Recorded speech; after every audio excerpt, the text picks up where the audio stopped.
how you doing, gals and ghouls? Inelfin here at Project Edge 2D. Got a dog here resting on the arm, not being happy since I'm disturbing his rest.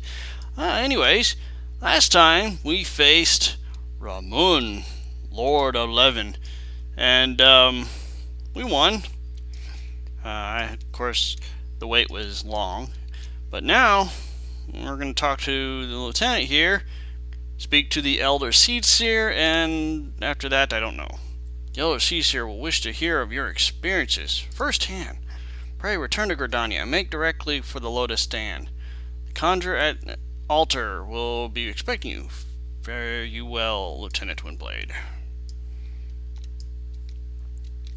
Alright, so back to Gridania.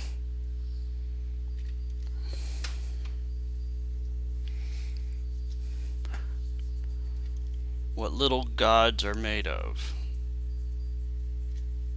Okay. Intriguing quest. Name? Char. Well, at least they're happy puppies.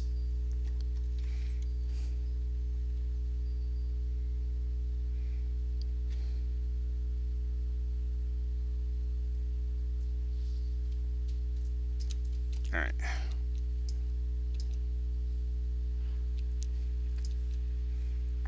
Speed boost.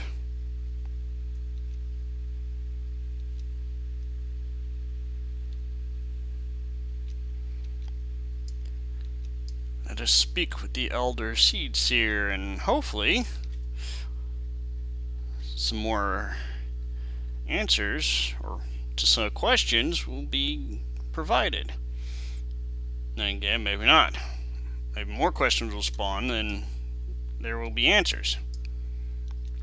Story's definitely getting heavy. Alright. Welcome back, Honored Scion. We who knew of your mission have been most anxious to see you return. The Elder Seedseer awaits you within.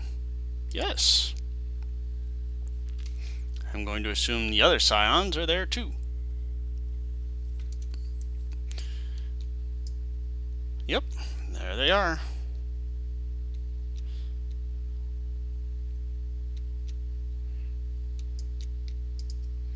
I have returned. You are returned to us, dear friend, and none the worse for bearing the heavy burden which I did press upon you. Most glad am I of this. I am informed that your efforts to negotiate a peace with Lord Ramu ended in conflict. Pray tell me, what befell?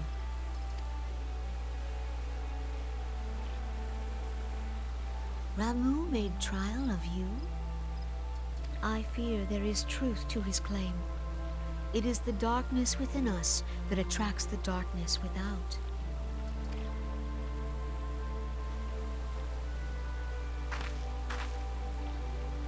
It cannot be denied that misfortune follows man. For evidence, one need only look to the conflict brewing in Cartano, or to the rising flood of refugees. Our shared struggle against the Empire should have served to seal our union. Yet the ties which bind the Alliance strain under the weight of gross self-interest. As the scars of the calamity begin to fade, so too does our sense of common purpose. Yet now is scarce the time to forget our shared responsibility. If this new-sprung realm is to survive beyond its infancy, it must needs be nurtured by all.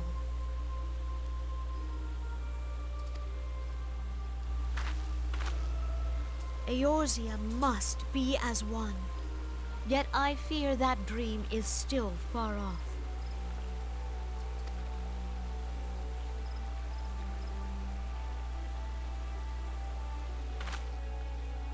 On behalf of the people of Gridania and the elementals both, I thank you for all that you and your fellow Scions have done. Full oft have I been compelled to look to you for aid of late, and offered all too little in return. As leader of this nation, I shall endeavor to prove a more worthy ally to your cause henceforth.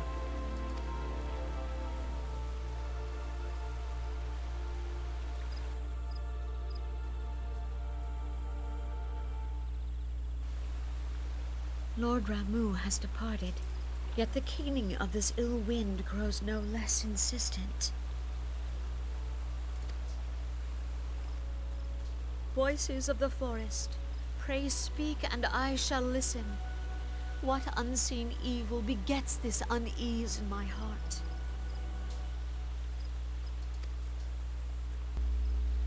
Can I listen too? I want to know. Or not.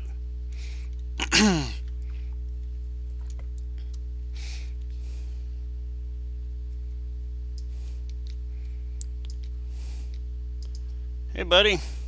Thus ends another daunting mission, Enofin? I'd hoped Lord Ramun could be persuaded with words alone, but nonetheless, I can only admire the with which you responded to the Primal's sudden challenge. And it seems that too was pleased with the outcome. What say you, Enofin? Shall we gather back at the Rising Stones and ponder the lessons of the day? If that's an invite for a good stiff drink and a good tale of war stories, I'm in. I got plenty, even though I'm currently lacking the amnesia department since, or everybody else in the realm too, since they've forgotten I was one of the warriors of light.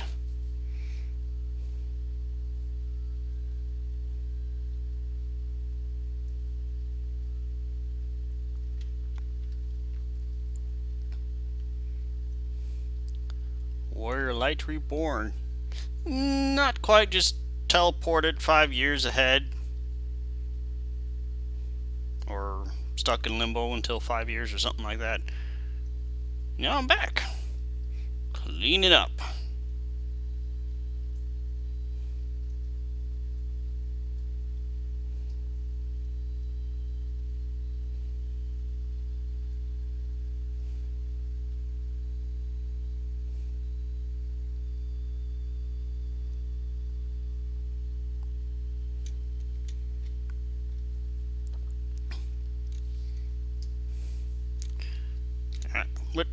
Oh. There we go. It all turned around. Yes.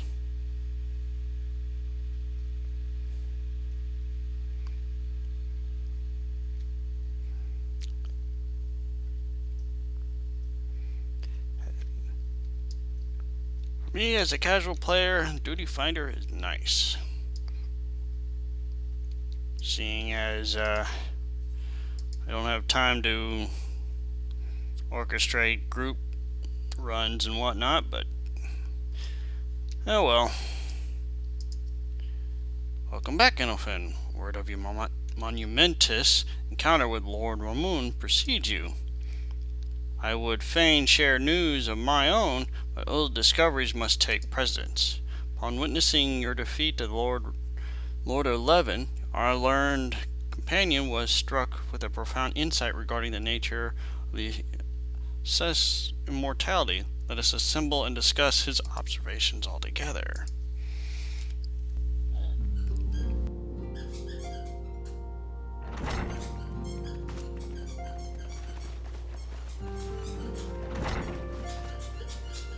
If everyone is ready, let us begin. Urianger, the floor is yours.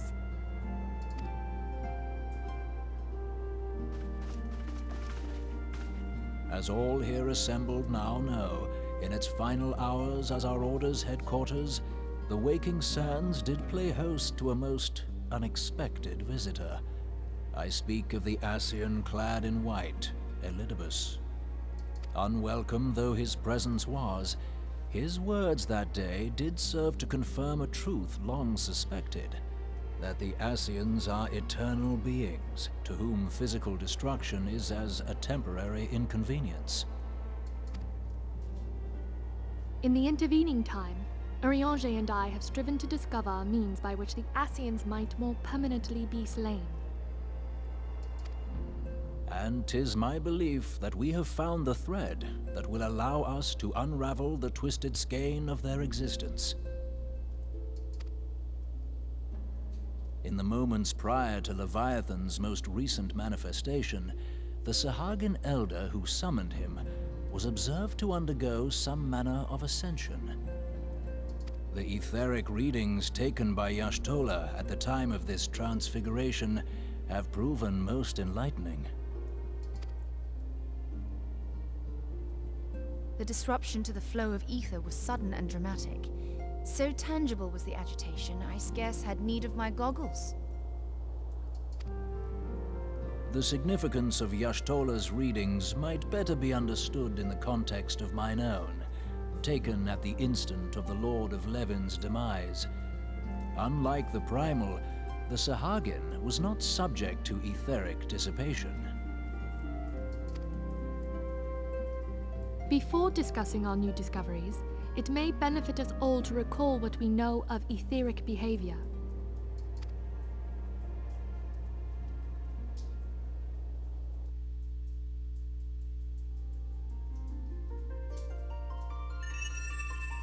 Let us begin at what some might call the end.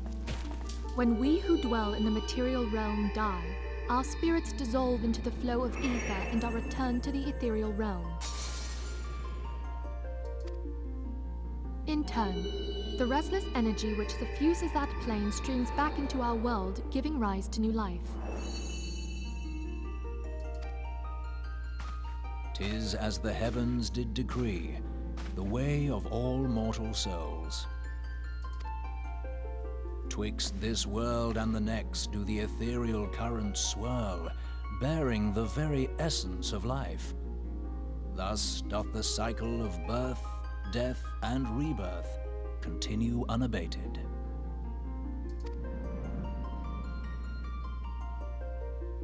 Primals behave somewhat differently. In order to manifest and then maintain a physical presence in this realm, they must consume vast quantities of ether, most often in the form of crystals. Though they may seem to live, their flesh is but ether given shape.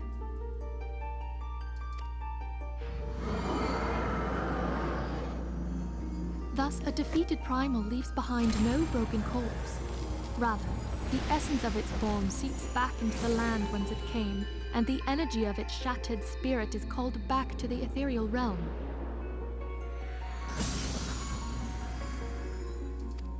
And there it waiteth, till next the prayers of the faithful do draw it forth from the sea of ether, to take their offering of crystals and make for itself a new body.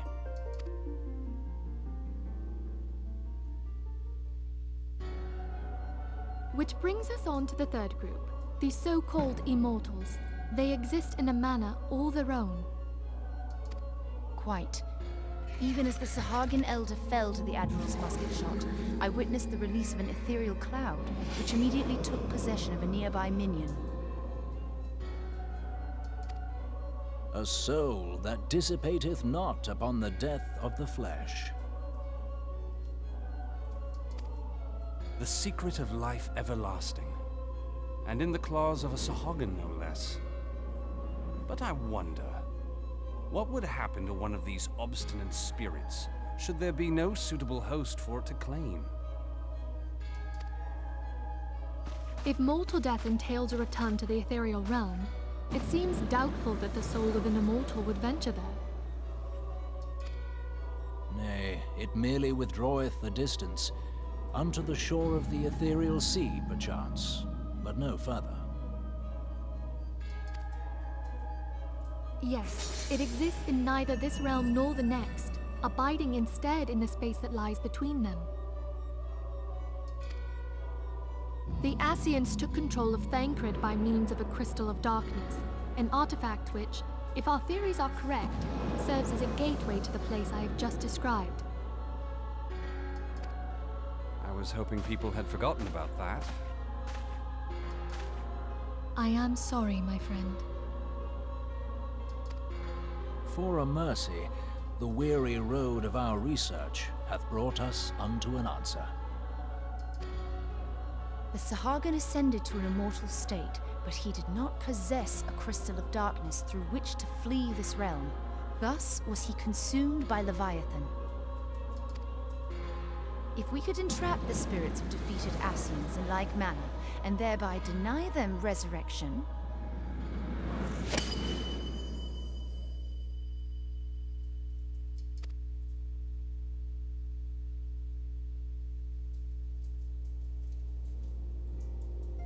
Therein lieth the path to victory. Thou art most perceptive, my lady. Only when we have trapped the bodiless soul within an ethereal prison can we hope to defeat its unnatural constancy. Thus might even an eternal paragon be consigned to oblivion.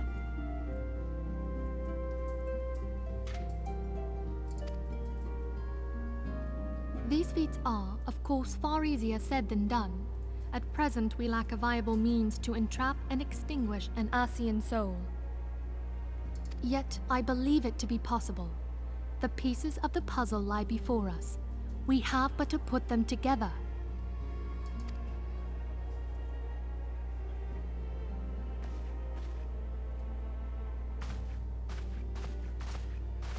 I will depart at once to convene with the sages of Sharlayan. Together shall we divine the steps by which our goals may be achieved. I have the utmost faith in you, Archon.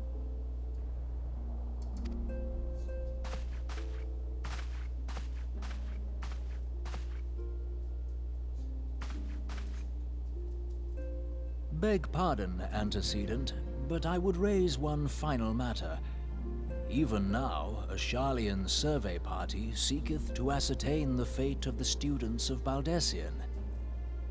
Their findings shall soon be known to us.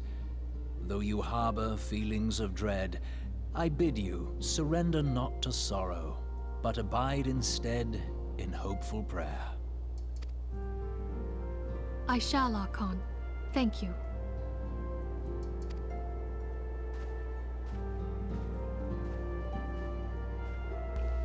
Well, we got some answers. Oh, hello.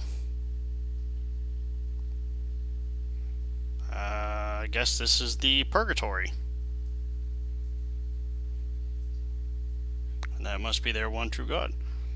The Lord of Levin is returned to the Aether, as was Leviathan before him. Roman's acquaintance was most intriguing.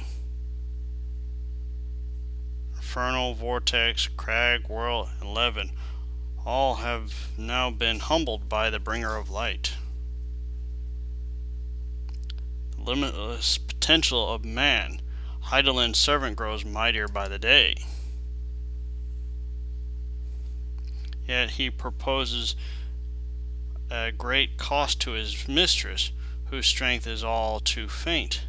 7 times have the masses survived the rejoining, but their souls are grown weak and wane. That even as if the ardor empowers our master, all that remains is to nurture the strength of the gifted, to forge the final key. And that is the task to which we bend our every effort.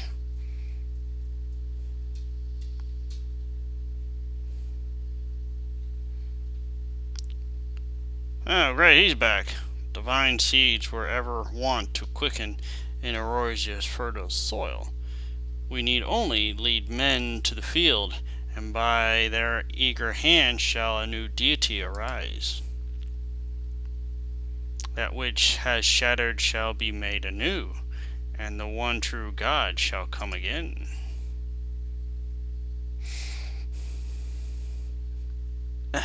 Oh, there he. Whoa. Freaky.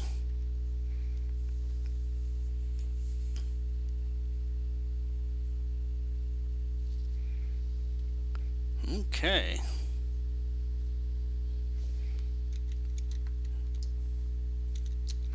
So what next? I guess Alfina has been correspondence. She wishes to share with you. Okay. What's up, Melfina? Now the matter of Ramon has, for the present, been put to rest. There is something I would show you, Enofen.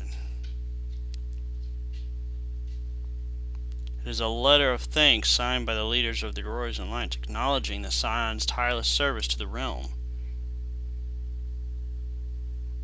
It mentions in particular the names of all the defeated primals: Freet, Titan, Ruda, Leviathan, and now Ramon. Needless to say, there is only one among our number to have faced them all. Although these words of gratitude were addressed to our order as a whole, I feel that they were meant for you above all others. I, too, must offer my heartfelt thanks for all that you have done. In the course of your duties, you have never once failed to answer my call to arms. You are a true hero, Enofen, and Arosia is that much safer for your presence. Pray, do not misunderstand me. I said safer, not safe. I know only too well that we can ill afford to lower our guard. The Ascians may be rallied upon to sow chaos in this realm until such time as they are forced to stop. Why, even without their encouragement, you may be assured that man would foment strife of his own. That is to say, nothing of the beast tribes. Unless we learn to live in harmony, the primals too will return to plague us again and again and again.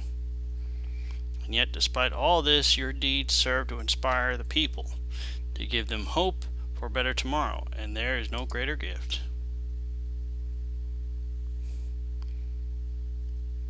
That we have the courage to strive for what might otherwise seem an impossible peace, we owe in no small part to the dangers you have faced on our behalf, and the people you have won over to our cause in so doing. Our list of enemies has ever been long, but think of the allies with whom we are now blessed. Of the sylphs of Little Solace, who wish not of conflict.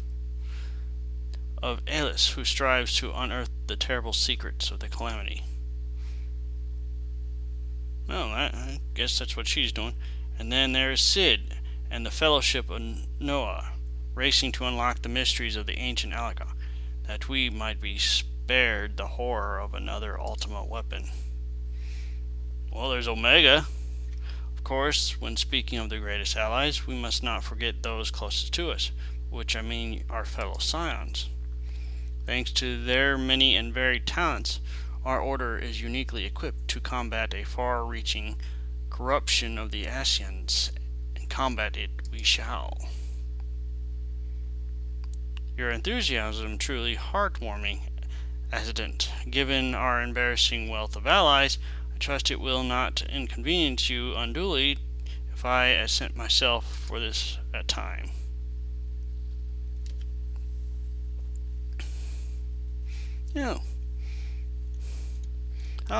I take it the troubles of Ulda no longer require your attention?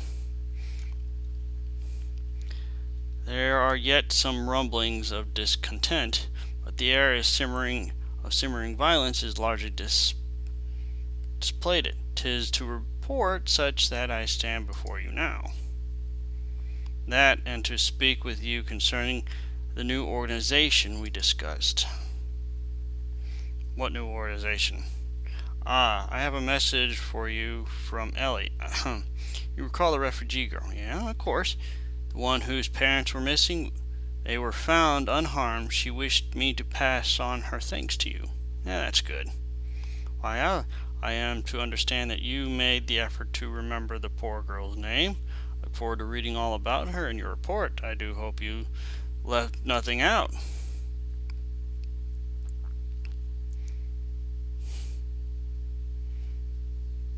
Enough. You have been away from Revan's Toll for some time now, I believe. Might I suggest that you put the affairs of the realm to one side for the moment and take this opportunity to reacquaint yourself with the town? Which reminds me, Saltborn but recently inquired as to your whereabouts. I believe he has some small matter he wishes to discuss with you. Why not oblige him with a visit? I guess. I'm pretty well familiar with Revan's Toll. Running in and out, hunting monsters and threats all over the bloody realm.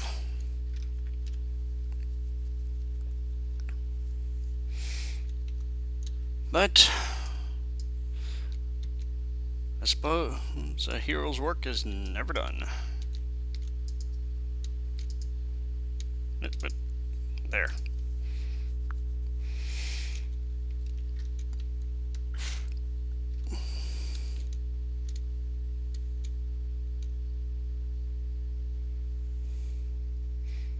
Three sleeping dogs.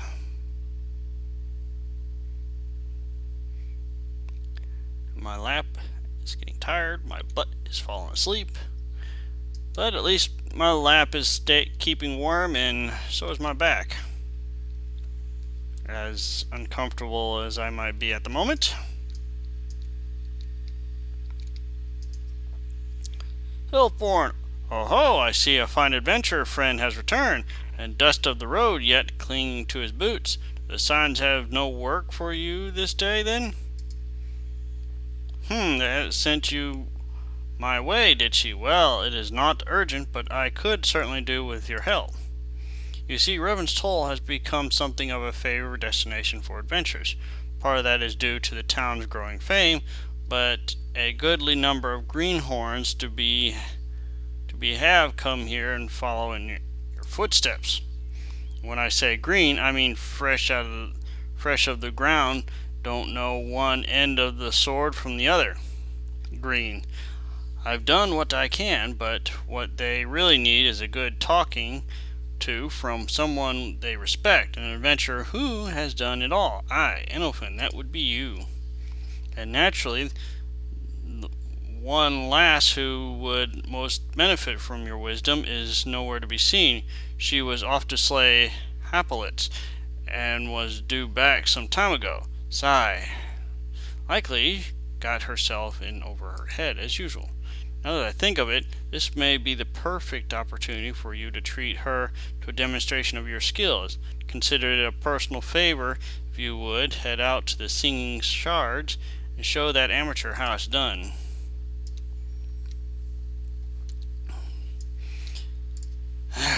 Well, I guess we can do that. Let's go, Windstorm.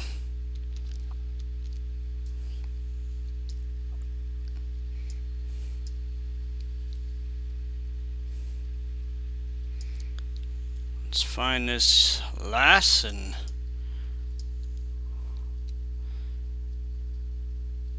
show her how to properly kick gigabutts.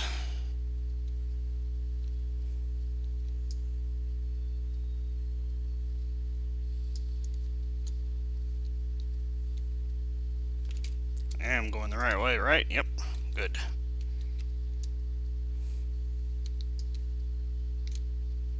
Do I go up? I go down.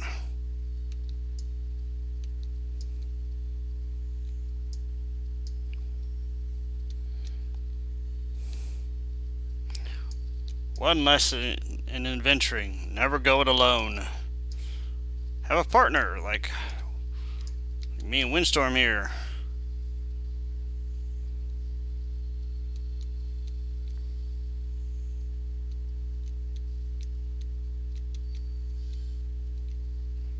Nope, sorry, I ain't sticking around. So, somewhere around here? Ah, there we go.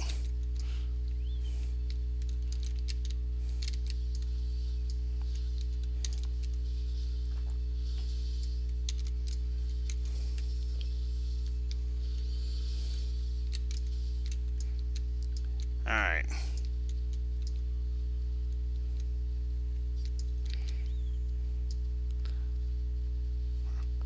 So, come here, you.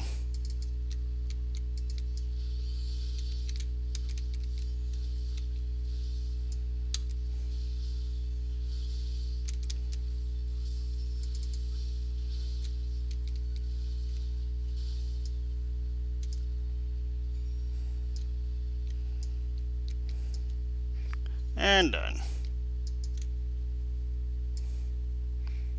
You're right there, lass. Damn near pissed myself back there. I was hoping to find myself a little one, but the fates went and threw the meanest bugger in all of Mordona at me. Typical. Hold on, you're Innocent Windblade, ain't ya? The Innocent Windblade? 7 hells, you're flippin' famous. And you're twice as tough as they said you were. And all. Bugger me, I can't believe I'm talking to the man himself. Now you've gone and seen me at my worst. 'Twas me bleeding pet's fault, I tell ya. Doesn't listen to a damn thing I say. That and the fact that none of me so-called mates offered to help me. When I told them I was off to gut some, most of them gave me a confused huh? Or a like I was talking out me arse.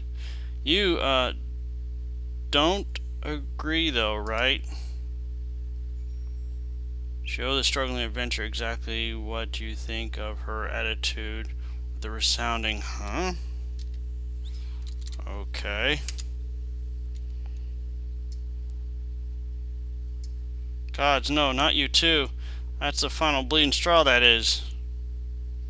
If I was hoping you, of all people, would understand. I mean, it ain't adventuring if you don't take a few risks, right? Alright, maybe I am a bit out of me depth here. I'll be more careful, I promise.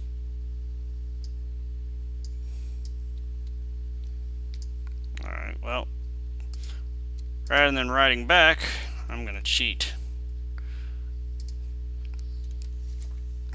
Oh, me butt.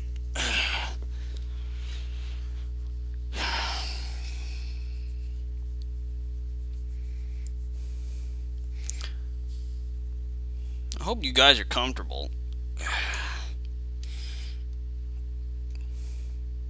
It's really starting to get sore. I'm gonna have to get up and walk around a bit. Oof.